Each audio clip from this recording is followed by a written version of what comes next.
كبيرا والحمد لله كثيرا وسبحان الله بكرة وأصيلا لا إله إلا الله وحده صدق وعده ونصر عبده وأعز جنده وهزم الأحزاب وحده لا إله إلا الله والله أكبر الله أكبر ولله الحمد Alhamdulillahil qail walillahi 'alan nasi hijjul baiti man istata'a ilaihi sabila asyhadu an la ilaha illallah wahdahu la syarikalah wa asyhadu anna nabiyyana Muhammadan abduhu wa rasuluh wassalatu wassalamu ala sayyidina Muhammad wa ala alihi wa ashabihi wa tabi'in wa man tabi'ahum bi ihsanin ila yaumiddin amma ba'd. Fa ya ayyuhal hadirun ittaqullaha haqqa tuqatih wa la tamutunna illa wa antum muslimun. Hadirin jamaah salat Idul Adha rahimakumullah. Marilah pada kesempatan pagi yang cerah yang berbahagia ini kita senantiasa berusaha untuk meningkatkan ketakwaan kita kepada Allah Subhanahu wa taala dengan jalan menjalankan apa-apa yang diperintahkan oleh Allah dan menjauhi segala apapun yang dilarang oleh Allah. Salat dan salam semoga tercurahkan kepada junjungan Nabi besar kita Rasulullah Muhammad sallallahu alaihi wasallam, dan dengan berdoa mudah-mudahan kelak di yaumil qiyamah kita mendapatkan syafaat dari beliau. Amin. Allahumma amin. Hadirin jamaah salat Idul Adha rahimakumullah. Setiap kita datang bulan Idul Adha teringat momen seorang tokoh besar, seorang nabi wah besar, Nabi Ibrahim alaihissalam. Beliaulah segala hidup dan kehidupannya bisa menjadikan contoh bagi kita semua. Sebagai seorang ayah terbaik, sebagai seorang mertua terbaik, sebagai seorang suami terbaik, sebagai seorang pendidik yang melahirkan berbagai orang-orang cendekiawan, ilmuwan, ahli agama yang terbaik di muka bumi. Hadirin jamaah salat Idul Adha rahimakumullah, maka banyak sekali penggalan-penggalan kisah yang bisa kita jadikan inspirasi. Salah satunya adalah sebuah kisah ketika Nabi Ibrahim datang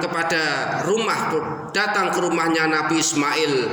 Maka waktu itu istri Ismail saat itu terus menyampaikan berbagai macam keluhan kepada Ibrahim dengan mengatakan, selama ini kami lebih banyak menderita daripada bahagianya.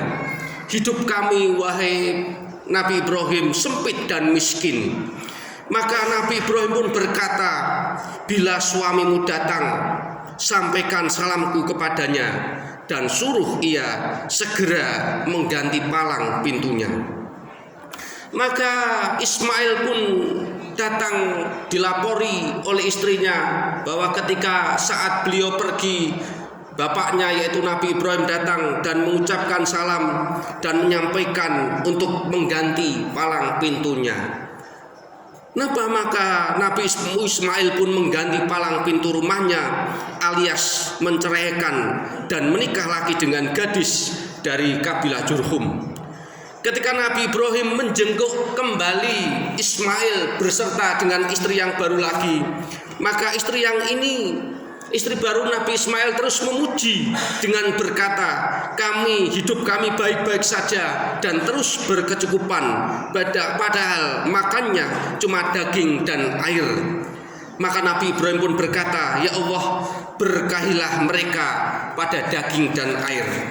Hadirin jamaah salat Idul Adha rahimakumullah, ada dua tipikal model istri dalam riwayat di atas.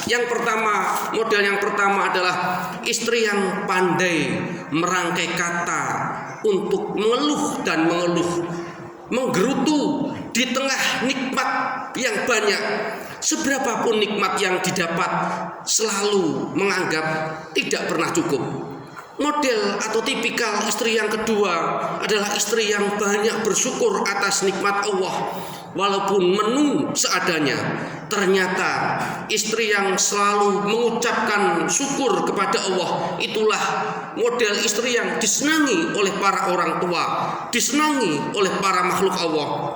Karena itu, apapun keadaan keluarga, berapapun gaji suami, syukurilah. Sebab syukur itu mengundang nikmat Allah yang jauh lebih banyak dan barokah. Hadirin jamaah sholat Idul Adha rahimakumullah.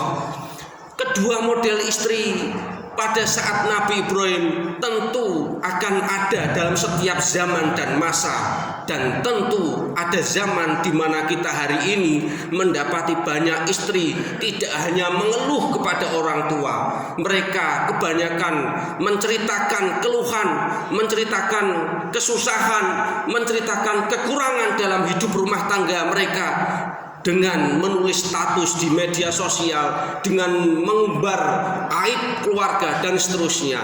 Maka ini jauh lebih berbahaya, fitnah dari istri-istri kita hari ini. Fakta membuktikan sejak tahun 2016 dunia perkawinan di Indonesia mengalami kehebohan dengan ditemukan fakta ada 350.000 kasus perceraian dan 70% itu adalah istri yang menggugat cerai. Hadirin jamaah sholat Idul Adha rahimakumullah, maka pantas kalau dalam Islam kedudukan suami ditinggikan. Jangan sampai kita hari ini mengambil atau mengkopi konsep rumah tangga dari barat, yang dunia barat menganggap bahwa tidak ada konsep istri taat kepada suami, yang ada adalah suami dan istri itu setara. Ini adalah konsep rumah tangga barat, sehingga yang kita sebagai seorang muslim harus menolak konsep yang dinamakan dengan kesetaraan. Kesetaraan semuanya dalam semua aspek kehidupan antara suami dan istri. Yang ada Islam adalah keserasian dalam rumah tangga, bukan kesetaraan dalam rumah tangga. Hadirin jamaah sholat Idul Adha rahimakumullah, dalam sebuah kisah sahabat Mu'ad mendatangi Nabi SAW. Tiba-tiba beliau bersujud kepada Nabi. Maka Nabi pun menegur kepada sahabat Mu'ad, "Wahai Mu'ad, apa yang kau lakukan?" Maka Mu'ad pun menjawab, "Ya Rasulullah, tatkala saya pergi ke Syam, saya mendapati penduduknya sujud kepada para uskupnya. Karena itu aku berkeinginan dalam hatiku untuk melakukan sujud kepadamu." Maka Nabi SAW bersabda, "Jangan engkau lakukan itu. Karena sungguh kalau seandainya aku boleh memerintahkan seseorang sujud kepada selain Allah, niscaya aku perintahkan istri sujud kepada suaminya. Seorang istri tidaklah menunaikan hak Rabbnya sampai ia menunaikan hak suaminya. Seandainya suaminya meminta dirinya dalam keadaan ia berada di atas hewan tunggangannya, maka ia tidak boleh menolaknya." Pesan dalam hadis di atas: pertama, seorang istri seharusnya menyadari betapa seorang istri itu harus taat kepada suaminya selama itu dalam kebaikan. Islam mendidikan kedudukan suami sebagai seorang imam dan pelindung sekaligus pemimpin.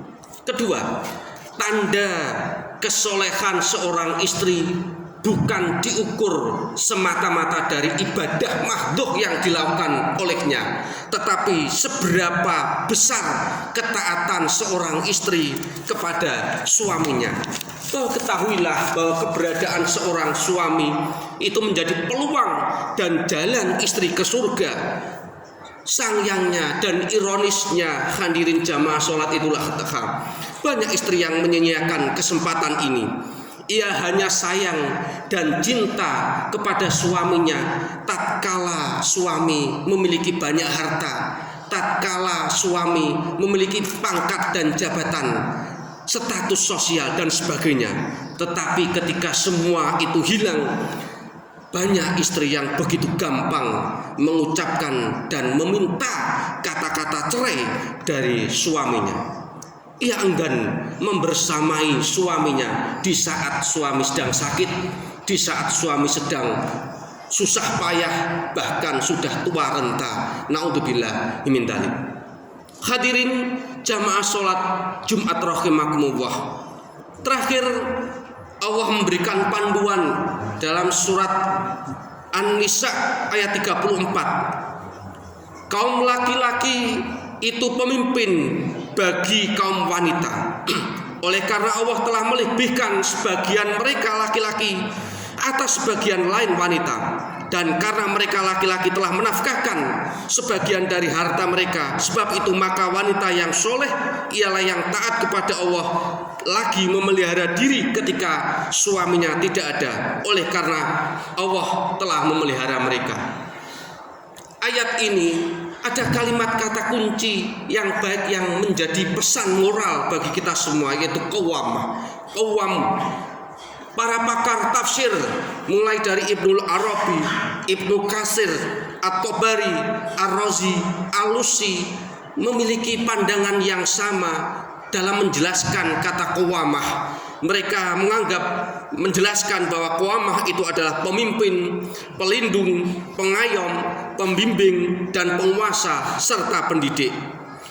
Karena surat An-Nisa 34 di atas tadi berbicara panjang lebar tentang panduan bagaimana membina keluarga yang sakinah, mawaddah warahmah. Namun kalimat penting tadi semua bisa dilakukan untuk membina keluarga yang sakinah, mawaddah warahmah. Harus seorang suami memiliki qawamah, kepemimpinan yang kuat. Karena kepemimpinan yang baik akan berimplikasi pada keutuhan dan kebahagiaan rumah tangga. Sebaliknya, kegagalan dan jatuhnya kepemimpinan suami merupakan awal dan retaknya dari sebuah rumah tangga tadi. Hadirin rahimakumullah. Maka dari itu, hadirin jamaah salat Idul Adha yang dimuliakan oleh Allah, mudah-mudahan kita berharap keluarga kita menjadi keluarga yang mirip-mirip seperti model-model keluarga yang digambarkan oleh Quran. Keluarganya Nabi Ibrahim alaihissalam beserta keluarganya Nabi Muhammad SAW beserta keluarganya, dan keluarga-keluarga lain yang menjadikan semua anggota keluarga menjadi anggota yang baik, berhasil dunia, selamat dunia dan akhirat. Amin. Allahumma amin. A'udzu billahi minasyaitonir rajim. Bismillahirrahmanirrahim. Inna a'tainakal kautsar fasholli lirabbika wanhar. Inna syani'aka wal abtar wa qurbi firwarham wa anta khairur rahimin. Allahumma shalli wa sallim wa zid wa taqabbal wa barik bizalika wa karamika wa ala ibadika wa ashrafil ibadika sayyidil arabi wal hasan wal imamin thayyibatan wal haram sayyidina wa maulana Muhammad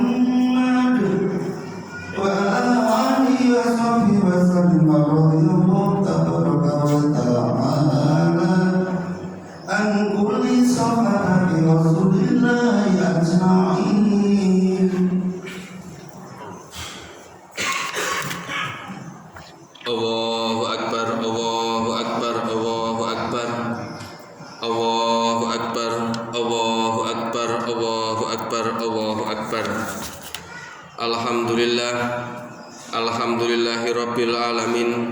Asyhadu an la ilaha illallah wa asyhadu anna Muhammadan abduhu wa rasuluh arsalahu rahmatan lil alamin. Allahumma sholli ala sayyidina Muhammad wa ala alihi wa ashabi asmain. Ya ayyuhalladzina amanu taqullaha haqqa tuqatih wa la tamutunna illa wa antum muslimun. Wa qala ta'ala fi kitabil karim, ya ayyuhan nasu ubudu rabbakumul ladzi khalaqakum wal ladzina min qablikum la'allakum tattaqun.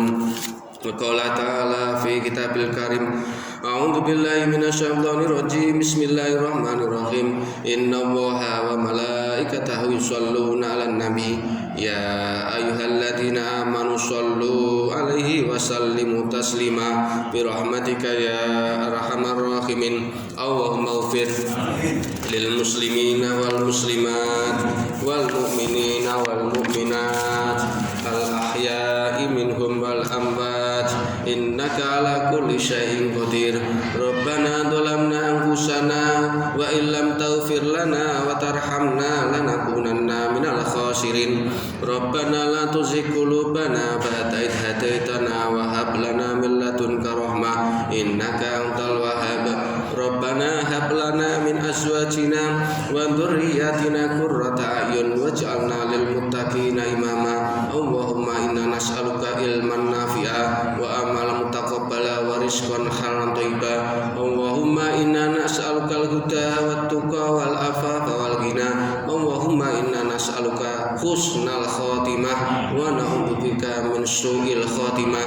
Rabbana atina fid dunya hasanah wa fil akhirati hasanah wa qina adzabannar. Subhana rabbika rabbil izzati amma yasifun wa salamun alal mursalin walhamdulillahi rabbil alamin. Wallahu ya'lamu ma tasna'un. Wassalamualaikum warahmatullahi wabarakatuh.